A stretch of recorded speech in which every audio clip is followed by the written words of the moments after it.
በጌታ የተወደዳችሁና የተከበራችሁ ተመልካቾቻችን በጌታ ፍቅር ሰላም እንላችኋለን። እንደምን አላችሁልን? ይህ ከሆፕ ቻናል ኢትዮጵያ ተዘጋጅቶ ለእናንተ የሚቀርበው ልዩ መሰናዷችን ነው። መልካም ፈቃዳችሁ ነው ባላችሁበት ቦታ ሆናችሁ ጆሮአችሁንና ጊዜያችሁን ስለዋሳችሁን እጅግ አድርገን እናመሰግናችኋለን።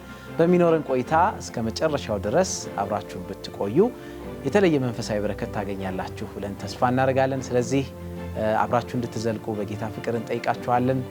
አብሮነታችሁ አይለየን። በሚኖረን ቆይታ በመናነሳቸው ሐሳቦች ላይ ደግሞ ሐሳብ፣ ጥቆማ፣ ጥያቄ ካላችሁ ከስር በመታያቸው አድራሻዎቻችን አድርሱን። እስከ መጨረሻው ድረስ አብራችሁን እንድትቆዩ በጌታ ፍቅር ጋበዝናችሁ።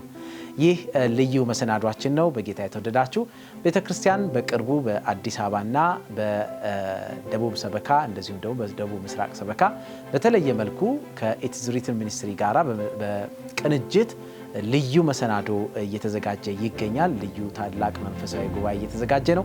እሱን በተመለከተ ዛሬ በዚህ በስቱዲዮአችን አንዳንድ ማብራሪያዎችን እንዲሰጡን የጋበዝናቸው እንግዶች ጋራ ቆይታ እናደርጋለን። እናንተም አብራችሁን እስከ መጨረሻው ድረስ ቆዩ። ይሄንን ዝግጅት በተመለከተ በቂ የሆነ መረጃ ታገኛላችሁ ብለን ተስፋ እናደርጋለን። ለዚህ መረጃ ለመስጠት ካላቸው ጊዜ ላይ እንግዲህ ቆጠብ አድርገው በፈቃዳቸው በዚህ በስቱዲዮአችን የተገኙትን ፓስተሮቻችንን እጅግ አድርገን እናመሰግናለን። ፓስተር ነጋሽ ጴጥሮስ በተለየ ሁኔታ በምስራቅ ኢትዮጵያ ዩኒየን ሚሽን ዋና ጸሐፊ ናቸው። እንደዚሁም ደግሞ ፓስተር እሱ ባለው ምህረት በመካከለኛ ሰበካ በተለያዩ የንዑስ ዘርፎች ኃላፊ፣ እንደዚሁም ደግሞ በተለይ አዲስ አበባ ላይ በሚደረገው ፕሮግራም ደግሞ የአጠቃላይ ፕሮግራሙን የሚያስተባብሩ ፓስተር ናቸው። ስለዚህ በተለየ መልኩ እንግዲህ ጠቃሚ ነገር እናገኛለን ብለን ተስፋ እያደረግን ወደ መሰናዷችን እንሄዳለን። ቀደም ሲል እንዳልኩት እንግዲህ ይህ ልዩ መንፈሳዊ ጉባኤ ተስፋ ለሰብአዊ ዘር በሚል ርዕስ ነው የተዘጋጀውና ብዙዎቻችን በጉጉት እየጠበቅነው ያለ ለሀገራችን፣ ለከተሞቻችን፣ ለሕዝባችን ልዩ በረከት ይዞ ይመጣል ተብሎ የሚጠበቅ መሰናዶ ነው። በተለየ መልኩ ደግሞ ቤተክርስቲያን ከኢትስ ሪትን ሚኒስትሪ ከተባለ መቀመጫውን አሜሪካ ሀገር ካደረገ ሚኒስትሪ ጋራ በቅንጅት የምታደርገው ፕሮግራም ነው። በዚህ አዲስ አበባ ላይ በተለያዩ ሰበካዎች ላይ ይደረጋልና እሱም በተመለከተ ነው እንግዲህ ቆይታ የምናደርገው። በቀጥታ እንግዶቼን እንግዲህ እያመሰገንኩኝ እንኳን ደህና መጣችሁ እያልኩኝ ወደ ያዝነው ጥያቄ ስንሄድ እንደው ከነገረ ቀደም ኢትስ ሪትን ሚኒስትሪ ማን ነው የሚለውን ጥያቄ ማንሳት እንፈልጋለንና ይሄን ጥያቄ ለፓስተር ነጋሽ ነው ማነሳው። ፓስተር ኢትስ ሪትን ሚኒስትሪ እንግዲህ ሁለተኛ ጊዜው ነው ወደ ሀገራችን ሲመጣና ለዚህ አገልግሎት ሲዘጋጅና እንደው ይሄ ሚኒስትሪ ማን ነው ከሚለው ላይ ብንጀምር ደስ ይለኛል ፓስተር። በጣም ጥሩ። እንግዲህ በጣም አመሰግናለሁ ስለተሰጠኝ እድል። ኢትስ ሪትን ሚኒስትሪ በአማርኛው ቃል ተጽፏል የሚል ትርጉም ነው ያለውና እንግዲህ ይሄ የወንጌል አገልግሎት የተቋቋመው በ1956 ዓመተ ምህረት እንደሆነ ይገመታል። ኦልሞስት ዛሬ 60 ዓመት ሆኖታል። ይሄኛው የዘላለምን ወንጌል በሚዲያ አማካኝነት ለመላው ዓለም የሚያሰራጭ የአገልግሎት ዘርፍ ነው። አገልግሎትን ደግሞ የሚያሰራጭባቸው መንገዶች አሉ። ከነዚህ መንገዶች አንዱ በሳተላይት እና በዲጂታል ቴሌቪዥን፣ በዌብሳይት እንዲሁም በሞባይል አፖች እንዲሁም ደግሞ በዓለም አቀፍ የወንጌል አገልግሎት በተለያዩ ቦታዎች ልክ አሁን አዲስ አበባ ላይ እንደምናደርገው እነዛ የዓለም የተለያዩ ሀገሮችን በመዘዋወር እንዲሁም ደግሞ እምነትን የሚያጋሩ በራሪ ጽሁፎችን በማዘጋጀት ወንጌልን የሚያሰራጭ ትልቅ የወንጌል አገልግሎት ዘርፍ ነው።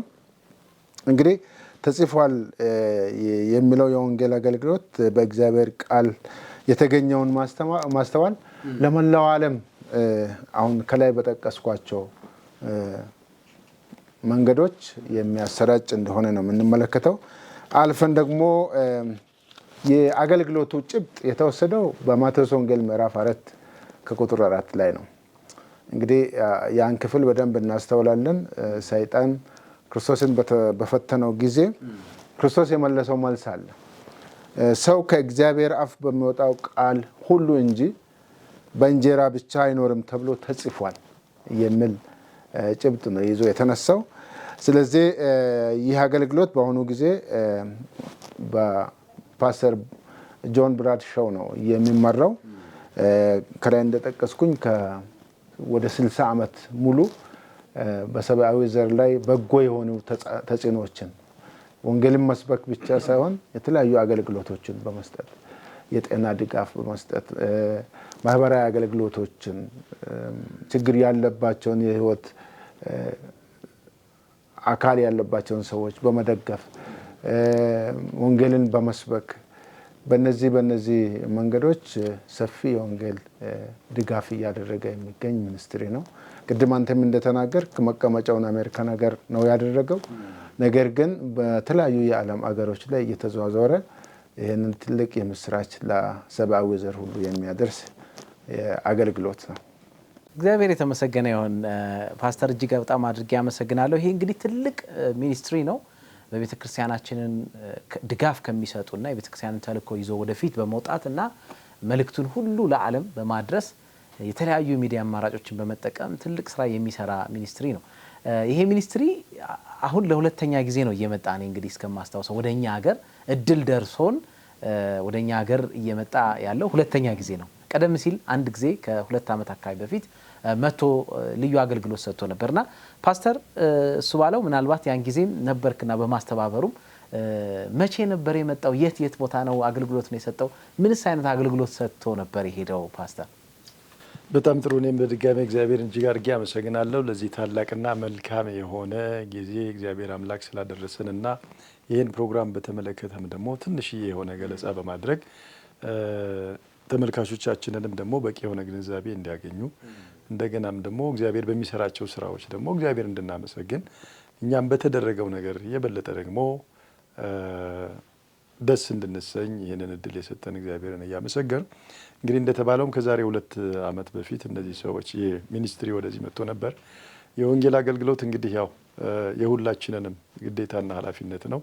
ግዴታው በፍቅር እንጂ ያው በግድ አይደለም። ሁላችንም እንደምናውቀው ይህ የወንጌል አገልግሎት ለሁላችንም የተሰጠ ቢሆንም ግን ሁላችንም በተናጥል ያው ቤተክርስቲያን እንደምናውቀው እንግዲህ የክርስቶስ ኢየሱስ አካል ነች። እቺ ቤተክርስቲያን አካል ደግሞ ብልቶች አሏት። ብልቶቿ ደግሞ እያንዳንዳችን ግለሰቦች ነን ማለት ነው። አንድ ላይ ስንሆን አካል ነን፣ የክርስቶስ አካል ነን። ራሱ ክርስቶስ ነው።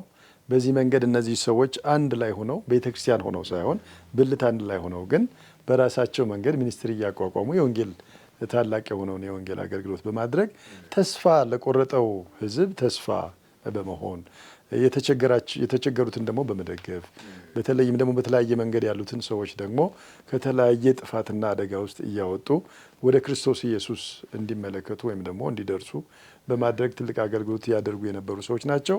ወደ እኛም ሀገር ደግሞ ይህንን አጋጣሚ በመጠቀም እንግዲህ እግዚአብሔር ረድቷቸው መጥተው የዛሬ 2 ዓመት ሚሊኒየም የሚባል አዳራሽ ላይ አዲስ አበባ ውስጥ ማለት ነው ቦሌ አካባቢ የሚገኘው ተደርጓለኝ። በጣም ብዙ ግሩም የሆኑ ጊዜያቶችን ያሳለፍንበት ሰዓት ነበረ።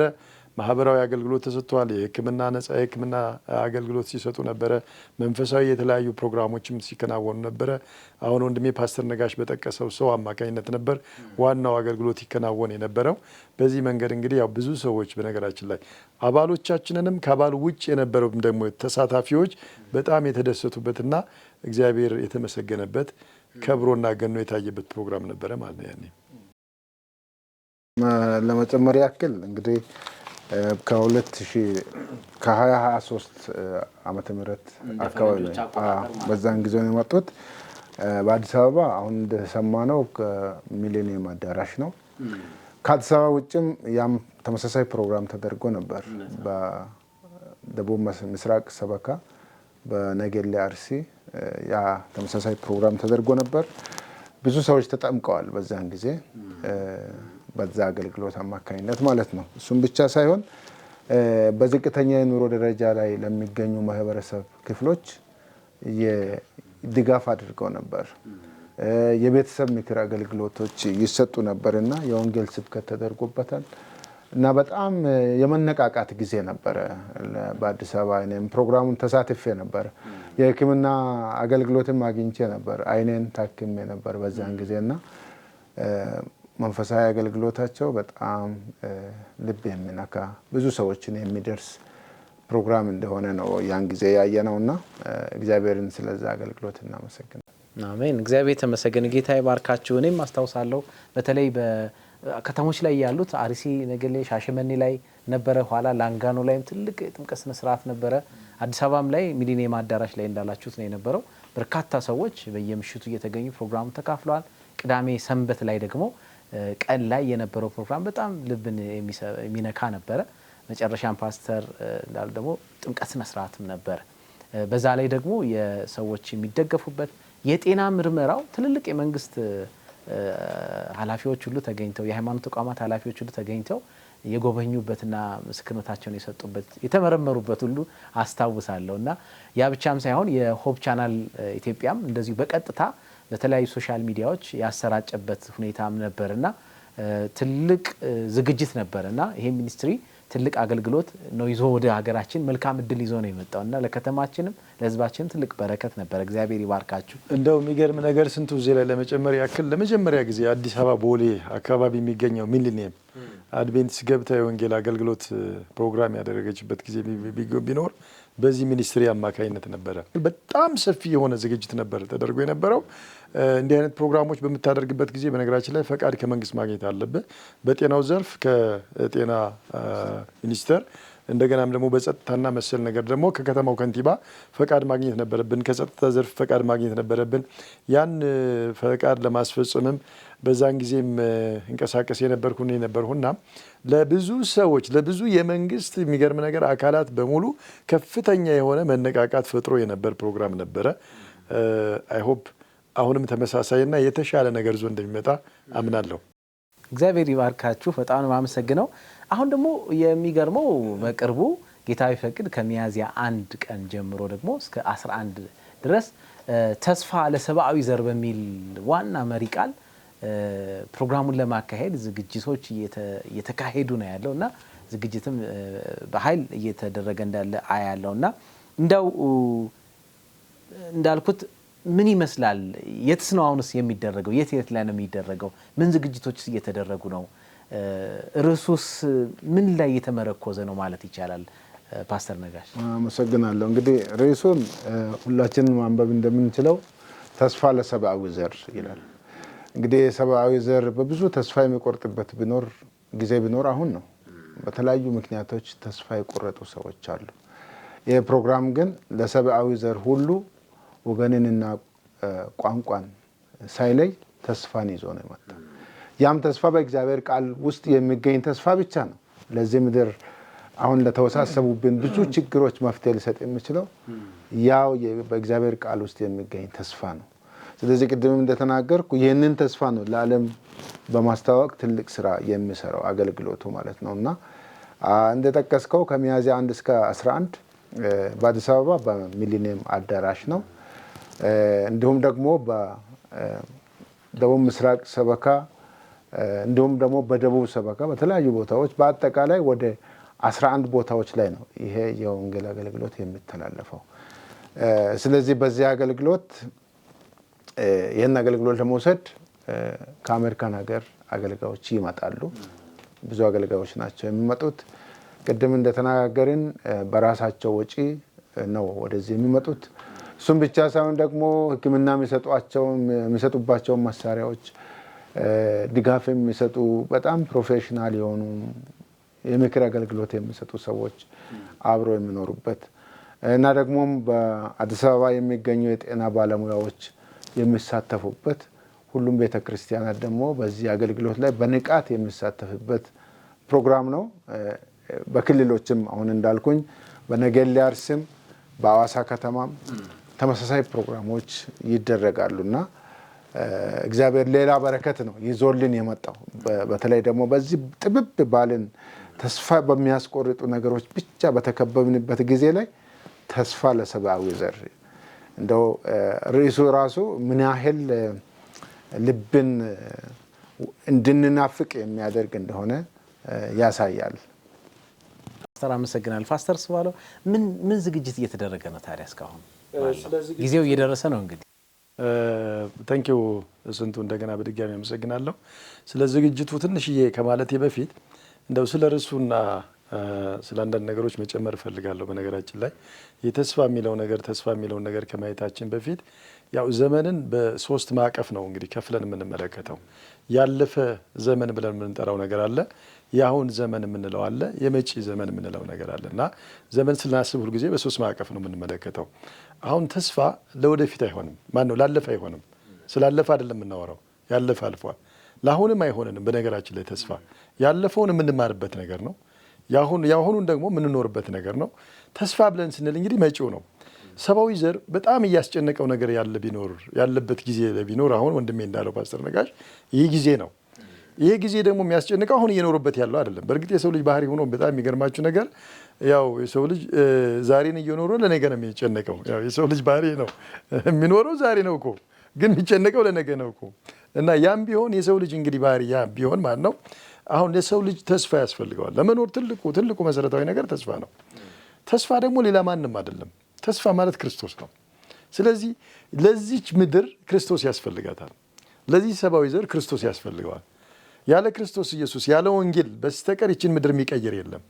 የሚገርማችሁ ነገር ታሪክን ከዚህ በፊትም የቀየረ ዘመንን የቀየረ መጽሐፍ ቅዱስ ዘመንን ዋጁ ይላል አይደለም እንዴ? ዘመንን የዋጀ መዋጀት ማለት መግዛት ማለት ነው። ዘመንን የገዛ የዋጀ የቀየረ ክርስቶስ ነው። ዓመተ ምሕረትን ዓመተ ዓለምን ወይም ደግሞ ዓመተ ፍዳን ወደ ዓመተ ምሕረት የቀየረ ክርስቶስ ብቻ ነው። አሁንም ጊዜያችን የሚቀይረው ክርስቶስ ነው። ስለዚህ የሰብአዊ ዘር ተስፋ መንግስታት ሊሆኑ አይችሉም። ወይም ደግሞ ምናልባትም ደግሞ የምናዘጋጃቸው የቴክኖሎጂ እድገትና ብቃት ወይም ደግሞ ዘመናዊነትም ሊሆን አይችልም። ይሄ ሁሉም ታይቷል፣ ሊሆንም አልቻለም። ወደፊትም ቢመጣ ሊሆን አይችልም። መሆን የሚችለው ክርስቶስ ብቻ ነው እና ወደዛ የሚያመለክት ትልቅ የሆነ ርዕስ ነው እና ስለዚህ ርዕስ እንደተባለው ወንድሜ ነጋሽ እንዳለው የሚያነሳሳ የሚቀሰቅስ ርዕስ ነው። እግዚአብሔር የተመሰገነ ይሁን። ዝግጅቱን በተመለከተ እግዚአብሔር የተመሰገነ ይሁን። ከፍተኛ የሆነ ዝግጅት ነው እየተደረገ ያለው። በነገራችን ላይ 6 ወር በፊት ጀምሮ ነው ይህን ፕሮግራም በዚህ ቦታ ላይ ሊሆን እንደሚችል ወይም ደግሞ በአዲስ አበባ አካባቢ በተለይ ሊደረግ እንደሚችል ይወራ የነበረው። ኮሚቲ ለዚህ ፕሮግራም ተብሎ የተዘጋጀ ኮሚቴ አለ። ኦልሞስት ወደ 12 ያክል ሜምበር ያለው ኮሚቴ አለ። ስትሪንግ ኮሚቴ ወይም ደግሞ አብይ ኮሚቴ አለ። ይሄ ኮሚቴ ከተዋቀረ ራሱ 4 ወር ገደማ አልፎታል ማለት ነው። ዝግጅቱ ግን ከዛ በፊትም በቢሮ ደረጃ በሴንትራል ፊልድ ቢሮ ደረጃ ቀደም ብሎ የታሰበና እየታሰበ የቦታ ጥናቶች ይደረጉ ነበረ። ቀደም ብሎ ማለት ነው። የትኛው ቦታ ላይ ቢሆን የበለጠ አዋጪ ወይም ደግሞ ፕሮግራሙን የበለጠ ምናልባትም መልካም ሊያደርገው ይችላል የሚል ነገሮችን እንደገናም ደግሞ በዚህ ፕሮግራም ላይ ወይም ደግሞ በዚህ በምናከናወነው ነገር ላይ ምን ነገሮች ደግሞ አብረው መካተት አለባቸው የሚል ነገሮችን ቀደም አድርገን እያሰብንበት የነበረ ሆኖ እያለ የዛሬ 4 ወር በፊት ግን ኮሚቴ ተቋቋመለት። በዛ በተቋቋመው ኮሚቴ አማካኝነት አሁን በጣም ብዙ ዝግጅቶች እየተደረጉ ካሉት ዝግጅቶች መካከል ወይም ደግሞ እያከናወናቸው ካሉ ስራዎች መካከል ለምሳሌ በጊዜያ ኮሚቴ ውስጥ አንደኛው የኮሚኒኬሽን ዲፓርትመንት የሚባል ነው እና የኮሚኒኬሽን ዲፓርትመንት ለምሳሌ አሁን ከምንሰራው ስራ ውስጥ አንዱ እሱ ነው እና እንዲህ አይነት ነገሮችን ሰዎች ግንዛቤ እንዲያገኙ ማለት ነው በሚዲያ ተቀርጾ እንዲተላለፍ ለማድረግ ጥረት እየተደረገ ነው። እንደገናም ደግሞ አዲስ አበባ አካባቢ ያሉ አገልጋዮችን እና እንዲሁም ደግሞ ብስለት አላቸው የሚባሉ ሰዎችን አንድ ላይ አድርገን በመጥራት ግንዛቤ እያስጨበጥን በየቦታው ለዛ ፕሮግራም ራሳቸው እንዲያዘጋጁ ጥረት በማድረግ ላይ እንገኛለን። ብቻ ሳይሆን ደግሞ በትራንስፖርት ዘርፍ ደግሞ ሰው ወደዛ ፕሮግራም በሚመጣበት ጊዜ በተለይ እንግዶችን እየጋበዘ ያ ፕሮግራም በተለይ ለሌሎች ነው፣ ለሰብአዊ ዘር ነው። አሁን ለዚች ቤተክርስቲያን ተከታዮች ሳይሆን ለሁሉም ስለሆነ በዛ ፕሮግራም ላይ በጣም ብዙ ሰውና የተለያየ ሰው ይካፈልበታል ብለን ስለምናምን በየ4ቱም አቅጣጫ አዲስ አበባ መውጫና መግቢያ 4ቱም አቅጣጫዎች ትራንስፖርት ተዘጋጅቶ ትራንስፖርት ሎጂስቲኮች አማካኝነት ትራንስፖርት በእነሱ እየተስተካከለ ወይም እየተዘጋጀበት ያለ ሁኔታ ነው ያለው። ከዛም ባሻገር ደግሞ በጤናው ዘርፍ ደግሞ የጤና ዲፓርትመንት ኃላፊዎች አሉ። በእነሱ በኩል እንግዲህ ነፃ የጤና ምርመራ እንዲከናወን በጣም ብዙ ስራዎች እየተሰሩ ነው ያለው። በነገራችን ላይ እዚህ ሀገር ውስጥ ያሉትም አገር ውጭ ያሉትም አንድ ላይ ሆነው ማለት ነው። እዚህ ሚሊኒየም ቦታው ሚሊኒየም ነው። አሁንም የተደረገው። በነገራችን ላይ በምናደርገው በሚሊኒየም አዳራሽ ወይም ደግሞ በሚሊኒየም ግቢ ውስጥ ደግሞ የሚከናወኑ ነገሮች ምንድናቸው ብለን ካለን እንግዲህ ብዙ ዝርዝር ነገሮች ናቸው ከዝግጅቶች ብናነሳውም ደስ ይለኛል። ቀጥሎ ያለው ነገር ምንድነው? የፕሮግራሙ ይዘት መርሃ ግብሮች ውስጥ የተካተቱ ነገሮች ምንድናቸው? ምንድነው የምንጠብቀው? ዝም ብለን ጠቅለል አድርገን እንግዲህ ስንይዘው ወይም ደግሞ ጠቅለል አድርገን ስናስቀምጥ በሁለት ነው የምንከፍለው፣ መንፈሳዊና ስጋዊ ነገር ነው እዛ ቦታ ላይ የሚደረገው። ያው ስጋዊ ብለን ስናወራ ምንድነው ነፃ የጤና ሕክምና ወይም ደግሞ ነፃ የጤና ምርመራ ይደረጋል። የአይን ሕክምና ይከናወናል፣ የጥርስ ሕክምና ይከናወናል፣ እንደገና የደም ግፊት፣ የስኳር፣ ሌሎችም መሰል ምርመራዎች በሙሉ ይከናወናሉ። ይሄ ያው በውጭ በኩል በስጋችንን ጭምር ማለት ነው። ያው መጽሐፍ ቅዱስ ሲናገር ሳለ ልጄ ሆይ በነፍስ ብቻ ሳይሆን በስጋም እንዲከናወንልህ እፈልጋለሁ ተብሎ እንደተጻፈ እንደ እግዚአብሔር ቃል በስጋም በኩል ሰዎች ነፃ የጤና ምርመራ የሚያገኙበት ሁኔታ ይፈጠራል። ለሁሉም ሰው ነው። ይህም እንግዲህ ይሄ ተስፋ በነገራችን ላይ መንፈሳዊ ብቻ ሳይሆን ስጋዊም ተስፋ አለው ብያቸዋለሁ። እና ስጋዊ ተስፋው ለሁሉም ሰው ለሁሉም ዘር ማለት ነው በነፃ የሆነ የጤና ምርመራ ምናልባትም የጤና ባለሙያዎቹ አቅም እስከሚፈቅድ ድረስ ማለት ነው። ያው እንግዲህ ውስን ስለሆኑ ያው የተወሰነ ሰው ነው ሁሉንም ሊያዳርሱ ይችላሉ ብለን አናምንም። እና በዚህ ልክ አቅማቸው እስከሚፈቅድ ድረስ ነፃ የጤና ሕክምና ወይም ደግሞ ምርመራ ይከናወናል። ብዙ አይነት የጤና ምርመራ የዘረዘርኳቸው ግን ባጭሩና በትንሹ እነዚህ ናቸው። ሌላው ሁለተኛው ክንፍና ዋናውና ትልቁ ግን መንፈሳዊ ነው። ይሄ ሰው አይለይም። ይሄ ሁሉንም ያካታል። የሚገርማችሁ ነገር ተደራሽም ሆነ አልሆንም፣ ምናልባት በአካል በዛ ቦታ ተገኘንም አልተገኘንም በሚዲያም መከታተል እንችላለን። ተደራሽ ባያለንበት በየትኛውም ስፍራ በየትኛውም ጊዜ በየትኛውም ሁኔታ ብንሆን ተደራሽ መሆን እንችላለን። ምክንያቱም የዚህ ስራ የዚህ መንፈሳዊ ዓለም ኃላፊነቱን የሚወስደው የእግዚአብሔር ልጅ ኢየሱስ ነው፣ ክርስቶስ ነው። ስለዚህ ለሰው ልጅ ተስፋ የሚሰጠውም እሱ ነው። ሰዎችን የሚጠቀመውም እሱ ነው። አገልጋዩን የሚጠቀመውም እሱ ነው። ስለዚህ ክርስቶስ ከብሮና ገኖ የሚታይበት ትልቅ ፕሮግራም እንደሆነ ምንም ጥርጥር የለኝም። በዚህ ምድር በነገራችን ላይ እግዚአብሔር ማንንም የማክበር ዓላማ የለውም። የሚያከብረው ልጁን ነው። ስለዚህ የሚከብረውም ልጁ ነው። ልጁ ደግሞ የእግዚአብሔር ልጅ ኢየሱስ ክርስቶስ ነው። እሱም ብቻ ነው ደግሞ ተስፋ ለሰው ልጆች የሚሆንና በዛ መንገድ በሁለት ሁኔታ እንግዲህ እየተዘጋጀን በመንፈሳዊም በስጋዊም ነገር ማለት ነው። እግዚአብሔር ይባርክልኝ። በጣም ነው የማመሰግነው። በጌታ የተወደዳችሁ ተመልካቾቻችን በቅርቡ ከሚያዝያ 1 እስከ 11 ድረስ በ2017 ዓ.ም በሚሊኒየም አዳራሽ እንደዚሁም ደግሞ በሐዋሳ ባለው ሰበካ በደቡብ ሰበካና በደቡብ ምስራቅ ሰበካ አርሲ ነገሌ ላይ ባለው ዙሪያ ወደ 11 ቦታዎች ላይ በሚደረገው ልዩ የመንፈሳዊ ጉባኤ ላይ ተነስተን ውይይት እያደረግን ነው የምንገኘው። ምንድነው የሚካሄደው? ማን ነው የሚያካሂደው? በውስጡ ምን ይዟል? የሚሉትን ሀሳቦች ነው እያነሳን የነበረውና በተለይ እዚህ አዲስ አበባ ላይ ሚሊኒየም አዳራሽ ላይ በሚደረገው ፕሮግራም ላይ ያሉት መርሃ ግብሮች መንፈሳዊ የሆነ የቃል አገልግሎት እንደሚኖር በነገራችን ላይ ባለን መረጃ መሰረት እዚህ አዲስ አበባ ላይ የሚያገለግሉት የሚኒስትሪ ዋና ዳይሬክተር ፓስተር ብራድ ሾው ናቸውና እሳቸው ናቸው የሚያገለግሉት። በተለያዩ ስፍራዎችም የተለያዩ አገልግሎቶች ተመድበዋል። እንደዚሁ ደግሞ በጣም የሚገርመው ነገር በጤናው ዘርፍ ደግሞ የታወቁ ባለሙያዎች የጤና ባለሙያዎች ዶክተሮች መተው ለህብረተሰቡ ነፃ የጤና ምርመራና የሕክምና በተለይ በአይን የአይን ሞራ ሕክምናና እንደዚህ ነው ጥርስ ላይ ነፃ ሕክምና ይሰጣል እና በጉጉት እየጠበቅን ነው። በጣም ብዙ ሰዎች እየጠበቁ ነው። እግዚአብሔር እንግዲህ ስላዘጋጀው በረከት እናመሰግናለን። በተለይ መንፈሳዊ ፕሮግራም ደግሞ የተለየ እንደሆነ እየተነገረ ነው። ከፍተኛ ዝግጅት መደረጉን ደግሞ እየሰማ ነው። እግዚአብሔር ለዛ ቀን ያብቃን። ልንጸልይ ይገባል። ባለንበት ቦታ ደግሞ በተሳትፏችን በዚህ ፕሮግራም ላይ የበኩላችንን አስተዋጽኦ ልናደርግ ይገባል የሚል ሀሳብ ነው የተነሳው። እግዚአብሔር ይባርካችሁ። እንደው የዚህ ዝግጅት ዓላማ ምንድን ነው ማለት ይቻላል? በዚህ መርሃ ግብር ላይ የሚተላለፈው ዋና ነገር ምንድን ነው የሚለው ቅድም ካነሳችሁ ተጨማሪ ይሄ ነው ቢባል ምንድን ነው ማለት እንችላለን? ባጭሩ ፓስተር እንግዲህ በደንብ ተገልጿል። ዋናው ዓላማ ሰብአዊ ዘርን በተስፋ መሙላት ነው። ያም ተስፋ የክርስቶስ ዳግም ማምጣት ነው። እሱን ነው ቅድም ፓስተር እንደተናገረ ወደፊት እያየን ተስፋ የምናደርገው የክርስቶስን ማምጣት ነው። ይህ ደግሞ ለሰብአዊ ዘር ሁሉ ጥያቄ መልስ የሚሰጥ ክስተት ነው የሚሆነው። ስለዚህ የዚህ አገልግሎት ዋነኛው ዓላማ ዋነኛው ዓላማ አሁን እየተደረገ ያለው ነገር ለሰብአዊ ዘር ሁሉ ይህንን ተስፋ ማስተዋወቅ ነው። ስለዚህ ነው አሁን ጤና ተቃውሷል፣ ሁላችን እናውቃለን። የብዙ ሰዎች ጤና ተቃውሷል በዚህን ጊዜ እና ሐኪም ቤቶች ተጣቦ ነው የሚውሉት። ለዚህም መፍትሄ ይሰጣል። ደግሞ መንፈሳዊ ህይወት የብዙ ሰዎች ተርቧል። ብዙ የተራበ ሰው አለ። ስለዚህ ለዚህ ለተራበው መንፈሳዊ ህይወትን ለተጠማው ህዝብ፣ ለተራበው ህዝብ የህይወትን ቃል ማቅረብ ነው። ስለዚህ ይሄም በሚሆንበት ጊዜ ቅድም በተደጋጋሚ እንዳነሳ ነው ለሰባተኛ ቀን አድቬንቲስት ቤተክርስቲያን ተብሎ የሚዘጋጅ ፕሮግራም አይደለም። መስማት ለሚችል ሁሉ፣ በህይወት ለሚንቀሳቀስ ሰብአዊ ዘር ሁሉ የትኛውንም የልዩነትን መደብ ትኩረት ሳያደርግ ሁሉንም የሚጋብዝ ወደዚህ ተስፋ የሚጠራ አገልግሎት ሆኖ ነው የምናገኘው። ስለዚህ አንዳንድ ጊዜ እንዲህ ሊሚት እናደርጋለን ማለት እንገድባቸዋለን ሁኔታዎችን።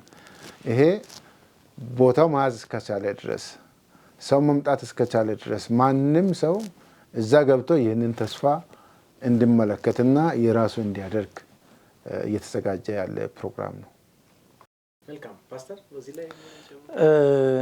ትንሽዬ ማከል የምፈልገው ነገር ቢኖር ምንድነው ዋናውና ትልቁ የዚህ ፕሮግራም ዓላማ ዞሮ ዞሮ ሰዎች አይናቸውን ወደ ክርስቶስ እንዲያቀኑ ማድረግ ነው።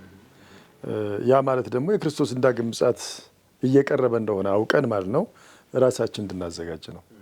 ያው እንግዲህ ሰው ልጅ ለእግዚአብሔር ሁሉም ልጁ ነው በፍጥረትና በውልደት የምንለው ነገር ግን ያው በፈጣሪነቱ እግዚአብሔር ሰብአዊ ዘር በሙሉ የእግዚአብሔር ልጅ ነው፣ ምንም ጥርጥር የለውም። ግን ወደድንም ጠላንም ካልተወለድን ግን የእግዚአብሔር መንግስት ወራሽ መሆን አንችልም። አሁን ልዩነቱ እዚህ ጋር ነው። አሁን ሁሉም ሰው የእግዚአብሔር ልጅ አይደለም። በአዲስ ኪዳን ስንመለከት የእግዚአብሔር ልጆች የሚባሉት የተወለዱት ናቸው አይደል እንዴ? የተወለዱት ናቸው ወራሽ መሆን የሚችሉት። ስለዚህ ይህ ተስፋ ምንድነው ዓላማው ካልን እንደሆነ የመንግስቱ ወራሽም ለመሆንና የዘላለም ህይወት ባለቤት ሆነን ለዘላለም ከእርሱ ጋር ለመኖር ብቸኛው መንገድ የክርስቶስ ኢየሱስ ወንድም ሆነን ከእርሱ ጋር በውልደት መቀላቀል መቻል አለብን ማለት ነው። እና ያንን ታላቅ መሰረታዊ የሆነ የወንጌል እውነት በተለይም ደግሞ ይቺ ቤተክርስቲያን የተሰጣትን የሶስቱን መላእክት መልእክት ማለት ነው በዘላለም ወንጌል ማዕቀፍ ውስጥ አስቀምጠን፣ ቤተክርስቲያናችን ሌላ ዓላማ የላትም። ይሄ የዘላለም ወንጌል ክርስቶስ እኮ ነው፣ ሌላ ወንጌል የለንም እኮ ክርስቶስ ነው። እና ይህንን ክርስቶስን ደግሞ የምንሰብከው በዘላለም ወንጌል ማዕቀፍ ነው። በዛ መንገድ የምድራችንን ተስፋ የሆነው ክርስቶስ ኢየሱስን ሰዎች ተመልክተው አይናቸውን እርሱ ላይ አስቀምጠው ማለት ነው ማረፍ እንዲችሉ ነው። ሌላ ምንም ማሳረፍ የሚችለን ነገር የለም። ዓለም መንግስታት አያሳርፉ ነው። የኔና የአንተ አምላክ የሆነው ኢየሱስ ክርስቶስ ግን ገብተዋል፣ ለሁሉም ረፍት ነው። ስለዚህ ወደዚህ ረፍት ወደ ሆነው የእግዚአብሔር ልጅ ኢየሱስ ክርስቶስ አይኖችን ማንሳት ነው እኔ የዚህ ፕሮግራም ዋና ዓላማ ብዬ የማምነው ወንድሜ እንደተናገረው ማለት ነው። ከዛ ባሻገር እንግዲህ እንዳልነውም ለዚህ ፕሮግራም ግን በነገራችን ላይ ይሄ ሚኒስትሪ ከፍተኛ ዋጋ እየከፈለ ነው ያለው። በጣም የሚገርም ነገር በአዲስ አበባ ዙሪያና አዲስ አበባ ውስጥ ማለት ነው የመጽሐፍ ቅዱስ አገልጋይ ወንጌላውያን ቀጥሮ ማለት ነው እያሰራ ነው ያለው። እና በዚህ ዙሪያ ላይ በጣም የሚገርም ነገር ብዙ ትራክቶች እየተበተኑ ነው። እንደገናም ደግሞ ብዙ ሰዎች እየተጎበኙ ነው። ብዙ ቤቶች እየታዩ ነው እና ብዙ ስራ እየተሰራ ያለበት ሁኔታ ነው። በመንፈሳዊ ዘርፍ በጣም ብዙ አገልግሎት እየተሰራ ነው። በየቤተ ክርስቲያኑ ከፍተኛ የሆነ ጸሎት በዚህ ፕሮግራም እየተጸለየ ነው። በነገራችን ላይ በየቤተ ክርስቲያኑ ማለት ነው አዲስ አበባ ውስጥ ወደ 47 ያክል ቤተ ክርስቲያኖች አሉ እና በእነዚህ ውስጥ ከፍተኛ የሆነ የመነቃቃት ፕሮግራም እየተከናወነ ነው ያለው እና እግዚአብሔር በረዳን ልክ ይረዳናል አምናለሁኝ። ብዙ የሆነ ውጤት አይተን ክብሩ ለእርሱ የሚሆንበት ጊዜ እንደሚሆን አምናለሁ ማለት ነው እና ይህችን ለመጨመር ፈልጌ ነው። አመሰግናለሁ።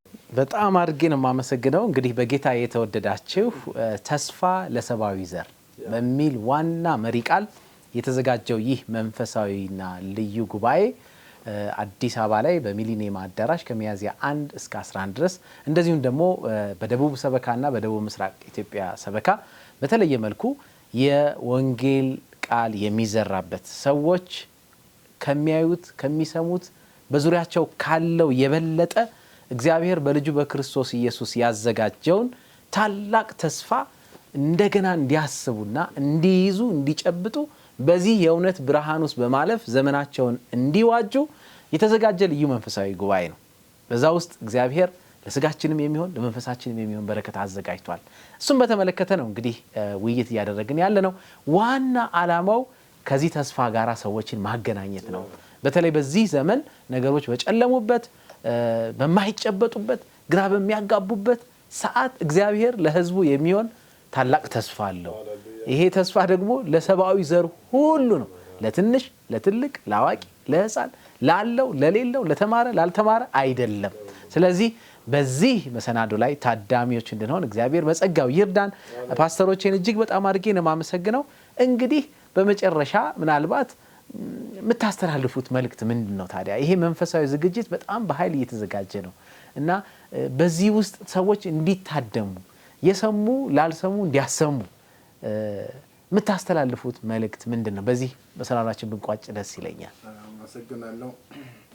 መጽሐፍ ቅዱሳችን ትንቢት አለ። አንድ ትንቢት በአሞጽ መጽሐፍ ምዕራፍ 9 ላይ ነው የሚገኘውና በምድር ላይ ረሃብን የሚሰድበት ዘመን ይመጣል። ይህም የእንጀራ ረሃብና የውሃ ጥማት አይደለም። ሰዎች የእግዚአብሔርን ነገር ለመፈለግ ለማግኘት ከምስራቅ እስከ ምዕራብ ከደቡብ እስከ ሰሜን ይሮጣሉ፣ ይራወጣሉ፣ አያገኙም ይላል። ዛሬ በየቦታ እንድንሰማ የኛ እንድናደርግ የሚተላለፈው ጥሪ ብዙ ጊዜ እንደ ዋዛ ይታያል። እውነት ነው። ወቅቱ አሁን የምንኖርበት ጊዜ ብዙ ሰዎችን ከመጠን በላይ ቢዚ ያደረገበት ጊዜ ነው። የህይወትን ጥያቄ የኑሮን ጥያቄ ለመመለስ ብዙ ሰዎች በብዙ ውጥረት ውስጥ ነው ቀኑን የሚያሳልፉት። ሳናውቀው ነው ቀን እየጨለመ እያለፈ ያለው። ሳናውቀው ነው ወር እየተቀየረ ያለው። ሳናውቀው ነው አመት እየተቀየረ ያለው። ስለዚህ አሁን የምናስተላልፈው መልእክት በዚህ አንጻር ግደላችሁም ይህንን የምትሰሙ ሁላችሁ ቆም ብላችሁ ይህንን ጊዜ ለእግዚአብሔር እንድንሰጥ ነው። የምንችል በአካል መገኘት እንችላለን። በሚሊኒየም አዳራሽ በሐዋሳና አካባቢ በሚደረገው ፕሮግራም፣ በነገሌ አርሲና በተለያዩ አካባቢዎች ላይ የሚደረጉ ፕሮግራሞች ላይ በአካል መገኘት የምንችል ሁላችን መገኘት እንችላለን። በአካል መገኘት የማንችል ደግሞ በተለያዩ የሚዲያ አማራጮች ቀርቧል። በፌስቡክ በተለያዩ የሚዲያ አማራጮች በዩቲዩብ ቀርቧል። ስለዚህ ሆፕ ቻናል ኢትዮጵያ ደግሞ ይህንን በቀጥታ ያስተላልፋል። የቀጥታ ስርጭት አለን። ስለዚህ እንደው ከምናሳልፋቸው ጊዜያት በተለያዩ ምክንያቶች ከምናባክናቸው ጊዜያት ሁሉ ለራሳችንም ወስደን ጥቅም ላይ ከምናወላቸው ጊዜያት ሁሉ በጣም ውጤታማ ጊዜ ነው ብለን ብንል ከእግዚአብሔር ጋር የምናሳልፈው ጊዜ ነው። ስለዚህ ለዚህኛው ፕሮግራም ትኩረት ሰጥተን ጸልየን የእግዚአብሔር መንፈስ ለልባችን አንድ ቃል እንኳን ለምንፈልገው ምናልባት ልባችን በኑሮ ምክንያት፣ በቤተሰብ ምክንያት፣ በጤና ምክንያት፣ በስራ ምክንያት፣ በተለያዩ ምክንያቶች ልባችን ተጨንቆ ሊሆን ይችላል። ይህንን ተስፋ ደግሞ እግዚአብሔር ወደ በራችን አምጥቷል። እንደው ዝም ብለን በዋዛ ከማሳለፍ ይልቅ ከሚያዝያ 1 እስከ 11 ያለውን ጊዜ ለዚህ አገልግሎት አሳልፈን ለይተን ብንሰጥና ብንባረክበት የሚል የፍቅር ጥሪ ለማስተላለፍ እንወዳለን። አመሰግናለሁ ፓስተር ሰዋል። እኔም ትንሽ መጨመር የምፈልገው ነገር ምንድን ነው፣ ያው እግዚአብሔር እንግዲህ በጊዜ ያልተገደበ አምላክ ነው። እግዚአብሔር ይመስገን። ነገራችን ላይ እግዚአብሔር ጊዜ አይገድበውም፣ ቦታም አይገድበውም።